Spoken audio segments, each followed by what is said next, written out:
నమస్తే మాస్టర్స్. రామకథ రసవాహిని 9th continuation అవుతుంది. నాతో పరిహాసం ఆడుతున్నావా? ఆ పరిహాసమే అయినా ఈ క్రోధ గృహంను ప్రవేశించటం ఏమిటి? ఈ కటిక నేలపై పరితపించటం ఏమిటి? పరిహాసమునకు కూడా ఒక హద్దు ఉండవలను కదా. మితిమీరిన పరిహాసము మతి చెడినదే కాగలదు. ఇటుది పరిహారమునకైనా నేను భరించలేను, రాముని వేడలేను. కైక, ఇంతవరకు నీవు ఎంత బుద్ధిమంతురాలుగా ప్రవర్తించితివి. ఇప్పుడు నీకు విపరీతపు బుద్ధి పుట్టినది.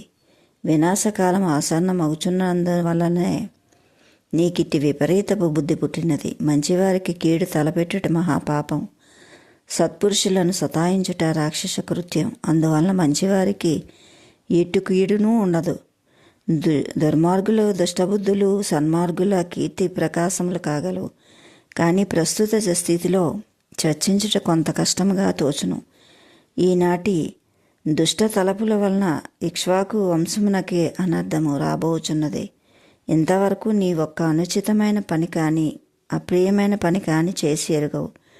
ఇప్పుడిట్టి కోరిక కోరుచున్నావు. నన్ను నేనే నమ్మలేకపోవచ్చున్నాను. కైక, నిరంతరం ధర్మభీతి దైవప్రీతి కలిగిన నీవు ఈనాడు ధర్మభీతిని ఎట్లు వదిలితివి? దైవప్రీతిని ఏమి చేసితివి? ధార్మికుడైన రాముని 14 ఏండ్ల అరణ్యముకు పంపుటలో నీ ఉద్దేశం ఏమిటి? కుసుమ కోమల శరీరుడైన రాముడు, సుందరాకారుడైన రాముడు కారాడవల్లో ఎండి పడరాని బాధలు పడటం వలన నీకొచ్చి లాభమేమి? మన రాజ్యసభలో వేలాది సేవకులు దాసీలు కలరు. అందులో ఒక్కడైనను రాముడు ఇట్టివాడని అతనిలో ఒక తప్పునైనా చూపగలవా? పోనీ మన రాజభవనం అటుంచి మన నగరంలో రాముని యందు తప్పు ఒక్కటైనను చూపెట్టగలవా అని తేగలవా, చూపగలవా? అనేక దీనజనులు తానే ధనమునిచ్చి ఆదరించి దరిద్రులను చూసి వారికి గృహ వసతులు కల్పించి అనేక విధములుగా ఆదరించి ప్రజా ప్రేమను చూరగొన్న రాముని నీ ద్వేషించటలో ఎంత కిరాతకరాలవో చెప్పుకున్నాను. అనేక విధముల ప్రజలను పీడించి తమ స్వార్థమును లక్ష్యమందుంచుకొని తమ మంచినే తాము చూచుచూ ప్రవర్తించే కిరాతకులు నేడు మంచిగా కనిపించుచున్నారు. దీనులను దరిద్రులను ఆదరించి అనుకూలములు సలిపి వారిల యోగక్షేమములకు స్వయంగా విచారించి ప్రజల మేలును ప్రజాక్షేమము కోరి ప్రవర్తించేవారు చెడ్డవాడొకట యుగదోషమా లేక నా పాపమా? సమస్త జనులు రాముని గుణగణములు వర్ణించుచు పొలమునందు సహితము తమ పొలను అలసట కలిగినప్పుడు ఆ బాధను భరించు నిమిత్తమై రామగుణములను పాటలుగా పాడుచున్నారని వార్తలు విని నేనెంతయో సంతోషించును. అట్టి దయామయునకు ఈ దారుణ శిక్షనిచ్చుట నీకు మనసెట్లొప్పెను? నేటి సాయంకాలం పురప్రజలను, ఋషులను, మహానీయులు, మంత్రులు, పండితులను, అనేక మంది తెలివితేటలు కలవారిని అందరినీ ప్రోగు చేసి రామ పట్టాభిషేక విషయమై హెచ్చరించగా చేసిన వారిలో నొక్కరైనను అసంతృప్తి తెలుపక అనేక రకముల రాముని కొనియాడరే. అటు జితేంద్రియుడు, త్యాగమూర్తి, సత్యవ్రతుడు అయిన రాముడు మా ప్రభువు కావటం మా పూర్వజన్మ పుణ్యమని జేజేలు తెలిపిరి. అట్టి ప్రజామన్నలను అందుకున్న నా ప్రేమరాశిని అరణ్యమునకు పంపమని కూరదువా? నీవేమైనా సరే నేను నా రాముడిని అడవులకు పంపను. అంతేకాదు, రేపటి దినము పట్టాభిషేకం తప్పదని మొండి ధైర్యంతో తెలుపుచున్న దశరథుని చూసి కైక అమిత రౌద్రాకారం ధరించి, రాజా, నా 2 వరములు చెల్లించుతువని కొన్ని నిమిషములకు పూర్వం తాము అనేక ప్రమాణములు చేసి ఇప్పుడు నా వరములు చెల్లించుటకు వెనుకంజ వేయుటలో ఇక్ష్వాకుల వంశమునకు అపకీర్తి తెచ్చినది మీరా నేనా? బాగుగా విచారించుకొనుడు. ఆడిన మాటలు తప్పని వారే ఇక్ష్వాకు వంశంలో ఉన్న బిరుదునకు మీరే కళంకం కలిగించుచున్నారు. ముందు వెనుక యోచించక తప్పక నీ వరములు ఎత్తినని తెలిపినట్టి తప్పు మీదేని కానీ నాది కాదు. ఆనాడు ఇచ్చినది ఈనాడు ఇచ్చినది మీరే. మీరిచ్చిన వాటినే మీరు వమ్ము చేయట్లో మీ ఘనతను మీరే యోచించుకొనుడు. అబలను మోసపిచ్చుట, ఆడిన మాట తప్పుట పరిపాలకులకు తలవంపులే కాని గౌరవ ప్రతిష్టలు కాజాలు. ఆడిన మాటలను తప్పి అంగనలను వంచించు వారు మహాకిరాతకులే కాని ప్రభువులు కాజాలరు. ప్రభువులే ఇట్టి కిరాతక చర్యలు పూనుకొన్న ప్రజలు కడగండ్లకు అంతుండదు. అట్టి రాజ్యము రాక్షస రాజ్యమునకు సరి. ఇంతకాలం అనేక విధములుగా గౌరవ మర్యాదలను సంపాదించుకున్న మీ బోటి వారే ఆడిన మాట తప్పిరన్నచో ఆ అపకీర్తి మీకే కాని నాకు కాదు. పూర్వపు రాజుల వృత్తాంతము జ్ఞాపకము తెచ్చుకొనుడు. మీ ప్రమాణమును భంగము కావించుకొనకుండా చూచుకొనుడు. రాజా, బాగా ఆలోచించండి. మీరు చాలా దుర్మార్గమును కూడగట్టుచున్నారు, ధర్మము తప్పుచున్నారు. పోనీ మీరెంత తెలివితేటలు గలవారే అయ్యుండినా నా కోరికలేవి బాగుగా విచారించి తదుపరి వాగ్దానం చేసి ఉండవలను. మీరు కామోద్రికులై కన్ను మిన్ను కానక ముందు వెనక చూడక నా మాటలు కట్టుబడి వరములు ఇచ్చి ఇప్పుడు వాటిని చెల్లించటంటలో నాదే తప్పని నన్ను నిందించటలో మీరెంత పొరపాటుచున్నారో, మీరెంత తెలివి తక్కువారో యోచించుడు. ధర్మభీతి దైవప్రీతి గల నేను ధర్మమును లెక్క చేయక దారుణ మార్గం ప్రవేశించినట్లు చెప్పితిరి. కానీ ధర్మవ్రతుడు దైవ సమానుడన్న కీర్తిని ఆర్జించిన మీరు ఆడిన మాట తప్పుటలో మీరెంత ధర్మవ్రతులో మొదట మీకు మీరు యోచించుకోడు. ఎదుటివారి తప్పులు మాత్రమే వెదుగుటలో నున్న తెలివితేటలంతా ఉత్తమమైనవి కావు. తమలోని తప్పులు కూడా తాము వెతికి వాటిని అట్టి పెడమార్గం పట్టనీయక చూచుకుంటలో తెలివితేటలో ఘనత చేకూరగలదు. సర్వమెరిగిన ప్రభువులే ఇట్టి విచారణ సలపక తమ స్వార్థమును మాత్రమే తాము చూచుకొనుచున్న మాబోటి అబలల గతి చెప్పనక్కర్లేదు. అట్టి మీరే చేయుచుండిన మేము చేసితమన్నా అందులో తప్పేమి ఉండును? వరములు ఇవ్వడం సత్యము, ప్రమాణం చేయడం సత్యము, మాటను తప్పినది సత్యము. ఈ 3 సత్యములు కాదా? మీరే యోచింపుడు. పుత్రప్రేమతో సతీకామంతో తబ్బిబ్బై మాటలను నీట గలిపినది మీరే కాని నేను కాదు. ప్రేమ తల్లికి సహజమే. తమ కుమారుడు రాజు కావాలని కోరుట తల్లి స్థానమందున్న ప్రతి స్త్రీకి సహజమే. అట్టి రాజ్యము స్థిరముగా కాపాడుకుంటలో అందుకు తగిన ముందు యోచనములు చూసుకుంటూ కూడా తల్లికి అనువారి కర్తవ్యమే. నేను సహజ కర్తవ్యములనే అనుసరించితిని, కానీ విరుద్ధమును చేపట్టలేదు. రామునకు రాజ్యాభిషేకం చేసిన అతని తల్లి కౌసల్య రాజమాత కాగలదు. నా కుమారుడు రామాజ్ఞ చేతులు కట్టుకొని చెప్పిన మాటలు చేయొచ్చు. పనివాని వలె నమస్కరించుట నేను ఒక్క దినమైనను చూచి జీవించలేను. ఈనాడు నా కుమారుడు దుస్థితి చూసి జాలిపడుట కన్నా విషం తాగి ప్రాణం వేయుట మంచిది. రాజా, నా ప్రాణ సమానుడైన భరతుని మీద ఒట్టు పెట్టుకొని చెప్తున్నాను. రాముణ్ణి అరణ్యవాసమునకు పంపించడం కన్నా మీరేమి చేసినా నేను తృప్తిపడను అని తీక్షణమైన మాటలు కైకేయి పలికి నేల మీద పడుకొని వెక్కి అడవసాగిన. అంత దశరథుడు పిచ్చెత్తిన వాడి వల్లే తలబాదుకుంటూ, కైక, ఈ అనర్థము నీకు మేలు కలుగునని ఎవరైనా బోధించినారా? లేక ఏదైనా పిశాచం పట్టి నీవిట్లు పీడింపబడుతున్నావా? రాముణ్ణి అరణ్యమునకు పంపమని భరతుడు పట్టము గట్టమని కూడటలో నీకు ఏమిటి ఈ వికారము? ఎందుకు ఈ విపరీత బుద్ధి? కైకా, నీ భర్తనైన నాకును నీ పుత్రుడైన భరతునకు ఈ రాజ్యానికి నీవు మేలు చేయతలుచుకున్నట్లయితే ఈ విపరీతపు కోరికలు వీడము. బాగా ఆలోచించుకునము. లేకున్నా నేను నీ కుమారుడు నిష్కారముగా అపకీర్తికి పాలు కావలసి వచ్చును. అంతటితో పోక రాజ్యము నాశనము కాగలదు. ఇంకా అనేక ప్రమాదములు సంభవించవచ్చును. నీచురాల, ఈనాడు నీవు కోరినట్టు నేను అంగీకరించినను భరతుడు రాజ్య పట్టాభిషేకమునకు ఒప్పుకొనుటలో నమ్మకమేమి? భరతుడు ధార్మికుడు, మతిమంతుడు. రాముణ్ణి అడవుల కంపుటకు కానీ రాజ్యమును ఏలుటకు కానీ భరతుడు ఒప్పుకోడు. ఒక్క భరతుడే కాదు, పుత్రులు, పురోహితులు, మిత్రులు, జనులు, ఋషులు అందరూ మీ అభీష్టం విరుద్ధులే అగుదురు. ఇందరి అసంతృప్తితో నీవేమీ ఆనందించగలవు? పైగా చక్కగా యోచించుకో.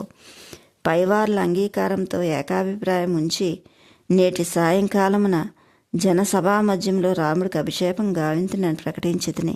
ఈనాడు నా మాటకే నేను అడ్డు తిరిగిన సేనల్లో యుద్ధమునకు ప్రవేశించిన శత్రుసేనలు చూసి తిరిగి వచ్చినట్టు కదా. రాముడి అభిషేకం సకల సంసిద్ధమే. అందరికీ వార్త అందించింది. ప్రజలు రేపటి ఏర్పాట్లు తగురీతి గావించుచున్నారు. నగరము అప్పుడే జనములచే కిక్కిరిసి కళకళలాడుతున్నది. ఈ సమయంలో నేను రాముడి వనవాసమునకు పంపిన రామాభిషేకం, రాజ్యపాలన, వనవాసం కావడం ఒక్క రాత్రిలో జరిగిన అని ప్రజలు నన్ను పరిహరించరా? జనసభా మధ్యమున ప్రకటించిన పలుకులు నేను ఇప్పుడే ఈ రీతిగా సమర్థించుకుందును. నేనిప్పుడే ఏ రీతిగా సమర్థించుకుందును? మహారాజు ఇంత తెలివి తక్కువవాడని ప్రజలు ఎంతగా వెక్కిరింతురు. ఇన్ని సంవత్సరములు ప్రజామన్నలను అందుకున్న దశరథ మహారాజు మహాధార్మికుడు, గుణవంతుడు, శౌర్యవంతుడు అని పేరుగాంచి కడకు ఇంత తెలివి తక్కువగా ప్రవర్తించినన్న అపకీర్తి నేను ఎట్లు భరింతును అని అనేక విధముల తన గౌరవ మర్యాదలను కూడా విప్పి కైకకు తెలియనట్లు తెలుప ప్రయత్నించను. కానీ కైక మహామారిగా మారి దశరథుని మాటలను అణుమాత్రమైన లెక్క చేయక అతని గౌరవ ప్రతిష్టలను ఆలోచించక తన పట్టును వీడక క్షణక్షణము తన వాంఛను పెంచుకుని పోయెను. మహారాజు మాటకు విరుద్ధంగా పలుకుచు అతని వాగ్దానమును పలుమార్లు అతనికి జ్ఞాపకం చేయుచూ వచ్చెను. అంత దశరథుడు కైక రాముడు అరణ్యవాసన పోయిన పట్ల నేను క్షణమైనను బ్రతకను. కౌసల్య స్థితి చెప్పనక్కర్లేదు, ఈ క్షణమే ప్రాణం వీడును. ఇక సీత తల్లడిల్లక మానదు. రాముణ్ణి వీడి ఒక క్షణకాలమైన తాను ఉండలేదు. ఈ ఘోరమును ప్రజలు చూడలేరు. మహామేధావి గుణశీలుడైన రాముని అరణ్యముకు పంపుట లక్ష్మణుడు ఊరుకున్న వేయేటికి మరుక్షణమే లక్ష్మణుని ప్రాణం తీయును. ఇది సత్యము. కడకు మన రాజ్యం ఇన్ని అనర్థములకు అవస్థలకు గురి కావలసి వచ్చును. నీకు తెలిసి ఈ ముండబ్రతుకు ఎందుకని ఇంత ప్రయత్నము జరుపుచున్నావో అర్థం కావడం లేదు. దుర్మార్గురాల, నీకు చక్కదనము చూసి నేను మోసపోతుని. బంగారు కత్తి కదా అని గొంతు కోసుకున్నటకు ప్రయత్నించు మూఢుడనైతిని. విషక్షీరము తాగిన వాడినైతిని. నన్ను అనేక ఇచ్చకాలతో మోసము చేసేదివి. కడకు నా వంశమునకే మట్టిపాలు చేయ సంకల్పించివి. నేనెంత మూఢుడను. అనేక యాగములు సల్పి దైవ కటాక్షములు లభించిన పవిత్ర పుత్రుడిని అమ్ముకొని స్త్రీ సుఖమును కొనుక్కునే పాపినా నేను. ఇటిది దశరథ మహారాజు చేయి తగిన ఇట్టిదాన్ని నే వడగట్టిన కుక్కలు కూడా నన్ను నిందించను కదా. ప్రతి బాలుడు కూడా నన్ను చూసి రాళ్ళు రవ్వకుండా కడకి ఇట్టి గతియా దశరథునకు. ఇది నా పూర్వకృత దుష్కరము. మెడకు వేసుకున్నది ఉరితాడని తెలియక భద్రపరిచినట్లయింది. ఇంతకాలము రమించితిని. మృత్యుదేవత అనే విషయము తెలియక చేసితిని. చేతులారా మృత్యువును రమించితిని వర్ణించితిని. ఇది నా పాప ఫలము కాకుండా స్త్రీ సుఖమునకై కన్న కొడుకును కారడులకు పంపునట్లి తల్లిదండ్రులుందురా. అయ్యో, ఏమీ ఈ విచిత్రము! ఇప్పటికి కూడా నేను నమ్మలేకుండా ఉన్నాను. కైక, మార్చుకొనుము నీ మూఢ తలంపు. రాముడు నా మాటలు మారు మాట్లాడు. అసలు ఈ విషయం విన్నా చాలు, చెప్పనక్కర్లేదు. అడవికి వెళ్ళుటకు సంసిద్ధం కాగలడు. నన్ను ఎందులోకి అడవి పంపుచున్నావని కూడా ప్రశ్నించడు. అట్టి గుణశీలుడు రాముడు. రాముడేమి నా కుమారులు ఎవరూ నా ఆజ్ఞను మీరరు. భరతుడు నీ ఈ తలంపు విన్నా సహించడు. తల్లి అని కూడా విచారించక ఏమైనా చేయవచ్చు. భరతునకు రాముడన్నా పంచప్రాణములు. నీ కోరికకు విరుద్ధంగా నేనేమైనా చేయు సంసిద్ధుడును. అనగా భరతుడే అడవికి వెళ్ళి రామునకు పట్టాభిషేకం చేయవచ్చును. అట్టి గుణశాలి భరతుడు. వాని మనసును కూడా గమనించలేని దుర్బుద్ధి నేమని చింతించును. కైక, వినాశకాలే విపరీత బుద్ధి అన్నట్టు నీ వినాశకాలమే ఈ వికారపు తలంపులు కలుగుచున్నవి. ఈ ఇక్ష్వాకుల వంశానికే తీరని అపకీర్తిని తేగవరుచున్నావు. ఇందరినీ తీరని దుఃఖంలో ఉంచి ప్రాణములు తీసిన నీవు మాత్రం ఏమీ ఆనందము అనుభవింతువు.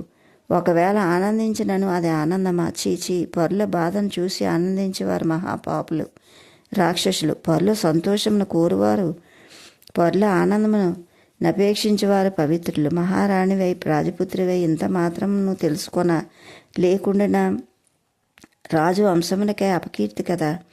కైక, నేను కడసారి ఒక్క మాటను చెప్పదలుచుకున్నాను, విను. రాముడు నా ప్రాణము. రాముడు వీడి నేను బ్రతకలేను. నీకు అసంతృప్తి పెట్టలేను. ఒకవేళ నీ తృప్తి నిమిత్తమై నేను రాముడు అరణ్యమునకు వెళ్ళమని నోటితో తెలుపుకున్నాను. ఈ విషయం విన్న రాముడు పితృవాక్య పరిపాలకుడు కనుక తండ్రి మాట నెరవేర్చుటకై తనకు తాను అరణ్యముకు బయలుదేరిపోవును. దానికి అడ్డుండదు. ఈ వార్త విన్న క్షణమునందే నేను ప్రాణం వీడుతును. లక్ష్మణుడు, సీత, కౌసల్య రామునితో అడవులకు వెళ్ళవచ్చును. కారణమేమన్నా కౌసల్య రాముణ్ణి విడిచి బ్రతకదు. సీత రాముణ్ణి అనుసరించక మానదు. లక్ష్మణుడు రాముణ్ణి అడుగుజాడ వేడడు. లక్ష్మణుని అనుసరించిన ఊర్మ కూడా వెళ్ళవచ్చును. ఇట్టి సమయమున నేను ప్రాణములు వీడిన ఈ కాయమునకు అంత్యక్రియలు సలుపువారు ఉండరు. ఈ వార్త కైకేయి రాజుకు తెలిపిన భరత శత్రుఘ్నుని కొనుక్కొని వచ్చి కాలమును పట్టును. అంతవరకు దీన్నెవరు సంస్కారం చేయరు. ఒకవేళ నేనిట్టి కిరాతపు చేష్టలు ఉడిగెట్టితిని, నన్ను ప్రజలు కూడా చూడక కాకులు గెద్దలు పాల్గావించవచ్చును. అయితే నా ప్రజలు అట్టి స్థితికి పూనుకొనరు. కనుక భరతుడు వచ్చే వరకు ఏదో ఒక విధంగా ఈ గాయమును పెట్టుచుందురు. కానీ రాజ్య పాలనకే భరతుడు ఒప్పుకొనుడు పట్ల అట్టివాడు నా కాయమును ముట్టుకుంటకు కానీ దహన సంస్కారం చేయుటకు కానీ వీలుండదు. అట్టివాడి అర్హత కూడా కాదు. కనుక వాని చేత నీ ప్రేత కర్మను చేయించమని వాగ్దానమైనను చేయము అని అడిగాను. ఇట్లు నీవు వాగ్దానం ఇచ్చినను ఇవ్వవచ్చును. కానీ ముండగా బ్రతికి జీవించటలో నీవేమి ఆనందముండునో తెలుపుము. దుష్టచారణి కడకు ఇంత కిరాతకరాలు అయితివా? రఘువంశమునే నేల రాల్చువా?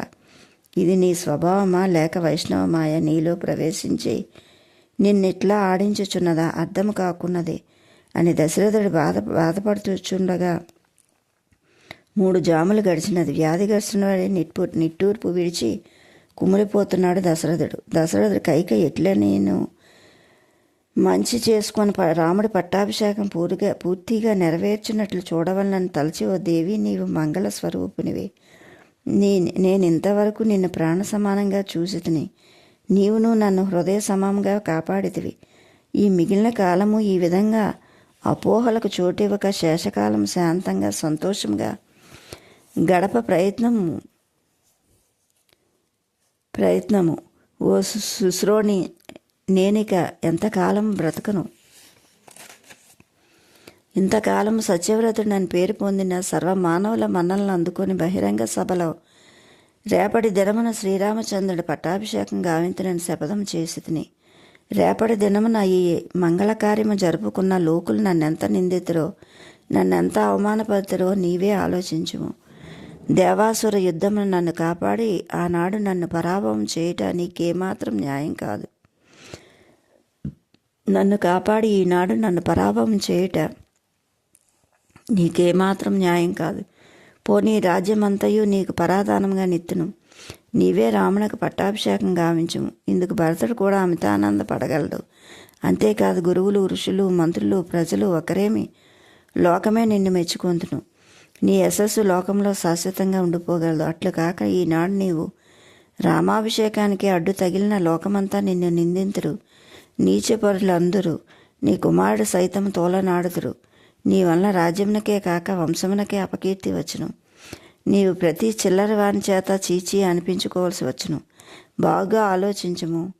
శాశ్వత కీర్తి కోరి పట్టాభిషేకమునకు అడ్డు తగలక రేపటి దినము నీ చేతులారా రామచంద్రునికి పట్టాభిషేకం గావింతుము అని ఆమెను ఆనందపెట్టుటకై అనేక రకముల మృదుమధుర మాట్లాడుచున్న దశరథుని చూచి కైక, రాజా, మీ మాటలు అతి విచిత్రంగా ఉన్నవి. చెప్పిన మాటలను తప్పించుకొని నిమిత్తమై మీరు 1000 పన్నాగములు నన్నే మాత్రము మార్చజాలవు. ఏమి కావాలనో కోరుకోము.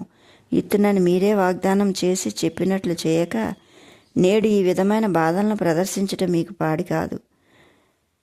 మీ గౌరవ మర్యాదలు మీరే వమ్ము చేయుచున్నారు. కానీ ఇందుకు నేను మాత్రం బాధ్యురాలను కాదు. సత్యమే పరమధర్మమని ధర్మవేత్తలు చెప్పు మాటలు జప్తి చేసుకొనుడు. నేను కూడా ఈ ధర్మాన్ని అనుసరించే మీరు వాగ్దానం చేసిన వరములు చెల్లించుకోమని కోరి వింటిని. అందులోకి మీరు కూడా సరే అని ఒప్పుకొంటిరి. ఇప్పుడు నేనేమిటో అన్యాయమునకు ఒడిగట్టినట్ల, మహాపాపమునకు పూనుకొన్నట్ల, తమకు తీరని అపకీర్తిని తెచ్చినట్ల పలుకుచున్నారు. ఇది ఏమాత్రం న్యాయం కాదు. ఇందులో నాది ఏమాత్రం దోషం లేదు. ముందు వెనుక యోచించక మీరు మాటలిచ్చి క్రియారూపమునకు దిగినప్పుడు తబ్బిబ్బగుట తమలోని దోషమే. వాగ్దానం చెల్లించలేని వారు వాగ్దానం చేయటం మహాపాపం. చెప్పిన మాటను చెల్లింతరా ఎట్టి పాపమైనను సత్యవాక్యములతో నశించగలదు. మీకు తెలియదా, పూర్వం సైబుడు అను రాజు ఒక పావురమును కాపాడదని మాట ఇచ్చుటచే మాటను నిలబెట్టుకున్న నిమిత్తం తన దేహంలోని మాంసం కోసి డేగకిచ్చాను. అదేవిధంగా అల్కర్ మహారాజు మాటను నిలబెట్టుకొనుటకై ఒకానొక బ్రాహ్మణునకు తన 2 కన్నులు తీసి ఇచ్చాను. సమస్త సంపదలకు అధిపతి అయిన సముద్రుడు సత్యవ్రతము వల్లనే తన పొలిమేరను దాటి రాలేకపోతున్నాడు. రాజా, వేయేటి అన్నింటికీ సత్యమే ప్రధానము. సత్యమే శబ్దము, సత్యమే బ్రహ్మము, అదే ధర్మము. సత్యం ఒకటే అక్షరంగా ఉండున్నది. అట్టి లక్ష్య పదముల వీడి క్షయమగు వాటికే మీరు ప్రయత్నించుట మీ బోటి రారాజులకు తగనిది. మీరిచ్చిన మాటను నెరవేర్చుకొని శాశ్వత కీర్తిని నిలబెట్టుడు. అంతేకాని పుత్రవాత్సల్యమునకు స్త్రీ వ్యామోహమునకు లొంగి రాజనీతికి ప్రభుకీర్తికి ఉల్లంఘించి ఇక్ష్వాకు వంశమునకు తీరని అపకీర్తి తెచ్చిపెట్టుకోకండి. వేరుగా యోచించక తక్షణమే రాముని పిలిపించి అరణ్యముకు సిద్ధము కమ్మని చెప్పి భరతుడు రప్పించుటకు తగిన ఏర్పాటు గావించమని మంత్రితో తెలుపడం మంచిది. తెల్లవారు వచ్చును. ఈ రెండూ తెల్లవారులోపు జరిగియే తీరవలను. మీరెన్ని చెప్పినను నేను తృప్తి పడను. అట్లుగాక మీరు మొండి పట్టుదలతో రాజ్యాభిషేకంతో గావింతురా నిండు సభలో నేను ప్రాణము వీడుదును అని సత్యము అని తీవ్రంగా మాట్లాడినట్టు కైకను చూసి దశరథుడు మహారౌద్రుడై కోపం మింగలేక విలుప పెట్టలేక వామనమూర్తిని మాట ఇచ్చిన తప్పించుకొని బలిచక్రవర్తి వలె ధర్మశాపబద్ధుడైపోయినాడు. కన్నులు మబ్బులు కమ్మినవి, తల బరువెత్తినది, నేల వాలినాడు. కడక ఇటులలో ధైర్యం తెచ్చుకొని పాపి, నేటి రామాభిషేకం నిలిపిన నేను ప్రాణములు వీడుట తథ్యము. తరువాత ముండవై ఈ రాజ్యమును నీకు ఇష్టం వచ్చినట్టు ఏలుకోము అని ఉద్రేకపూర్వకంగా పలికి, హా రామ, నా చేతులారా నిన్ను అరణ్యమునకు పంపవలసి వచ్చినా నేను పంపను. నా ప్రాణములైనను వీడుదును, కానీ నిన్ను విడిచి నేను ఉండలేను. ఓ రాక్షసి, నా సుకుమార సుందరుని కారాడులకు కంప నీ మనసు ఎట్లొప్పినదు. ఎంత కిరాతకురాలవైతివి చండి అని మూర్చపోయాను. Okay masters, like, share, subscribe. Thank you.